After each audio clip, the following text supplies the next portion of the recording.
تذکرہ کیا جائے گا آج سید الشہداء محبوب خدا حضرت سیدنا امیر حمزہ رضی اللہ تعالیٰ عنہ کا۔ حضرت جناب سیدنا امیر حمزہ رضی اللہ تعالیٰ عنہ نبی کریم کے چچا تھے۔ بعض مفسرین نے لکھا ہے کہ یہ حضور کے خالہ زاد بھی تھے۔ ان کی والدہ اور حضرت آمنہ دونوں بہنیں تھیں، اور ان دونوں نے ایک ہی لونڈی سویبہ کا دودھ بھی پیا تھا۔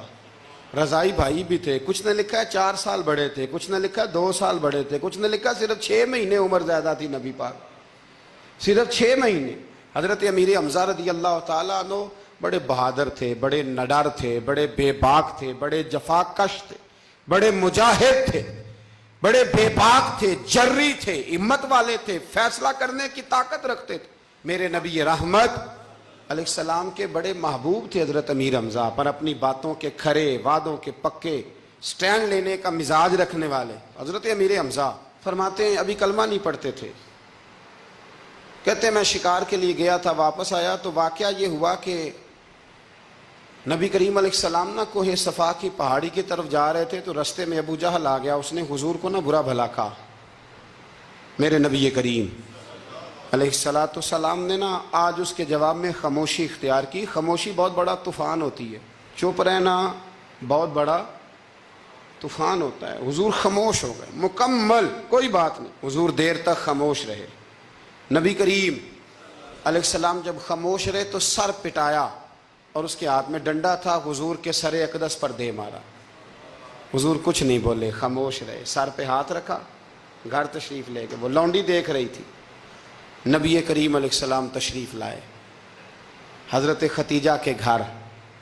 اتنی دیر میں حضرت امیر حمزہ آئے تو اس لونڈی نے نا جناب امیر حمزہ کو مخاطب کیا، چونکہ اس نے حضور کو بھی دودھ پلایا تھا اور جناب امیر حمزہ کو بھی برابر کی محبت تھی، رضائی والدہ تھی۔ حضرت امیر حمزہ کو دیکھ کے کہنے لگی امیر حمزہ کہاں سے آ رہے ہو؟ کہا شکار کھیل کے آ رہا ہوں۔ فرمایا کیا فائدہ تیری بہادری کا،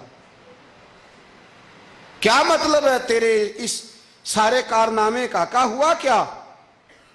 تو وہ لونڈی کہنے لگی کہ آج میرے سامنے ابو جال نے ڈنڈوں سے اتنا مارا ہے کہ حضور کے سر اقدس سے خون نکل آیا ہے، خون نکل آیا ہے۔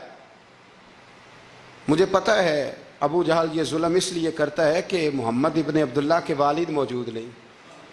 آج اگر ان کے والد ہوتے، دادا عبد المطلب ہوتے، تو پھر میں دیکھتی تھی کون ان کے قریب آتا۔ یہ لفظ کہے نا تو جناب امیر حمزہ رو پڑے۔ شکار وہیں پھینکا، درخت سے ڈنڈا توڑا۔ ابو جال بیٹھا تھا حرم مکہ میں، کفار کے درمیان ٹولیاں بنا کے وہاں گئے اور زور سے ڈنڈا اس کے سر پہ مارا، اور ڈنڈا مار کے کہنے لگے تجھے شرم نہیں آتی؟ میرے بھتیجے کو لاوارث سمجھتے ہو؟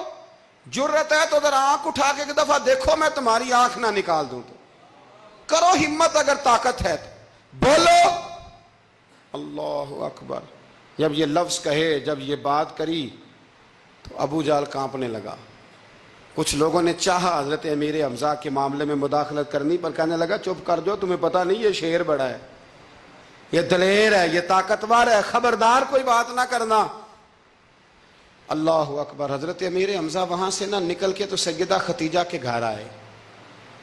سیدہ ختیجہ الکبریٰ رضی اللہ تعالیٰ عنہ نا نبی کریم کو مرہم پٹی کر رہی تھی۔ حضور نے چچا کا چہرہ دیکھا تو آنکھوں میں آنسو آ گئے۔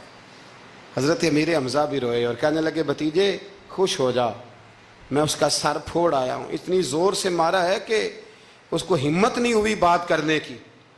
حضرت امیر حمزہ کے جواب میں محبوب فرمانے لگے چچا میں ابو جال کا سر پھوڑنے سے تو خوش نہیں نہ ہوتا۔ کہا آپ کیسے خوش ہوتے ہیں؟ فرمایا آپ کلمہ پڑھ جائیں میں خوش ہو جاؤں گا۔ تو حضرت امیر حمزہ کہنے لگے کلمہ پڑھنے سے راضی ہو جاؤ گے، خوش ہو جاؤ گے، بس اتنی سی بات؟ فرمایا ہاں۔ تو کہا پڑھاؤ کلمہ، پڑھاؤ کلمہ۔ حضرت محبوب کریم نے کلمہ پڑھایا اور جناب امیر حمزہ اسی وقت مسلمان ہو گئے۔ بس پھر اللہ نے اسلام کو قوتیں دے دی۔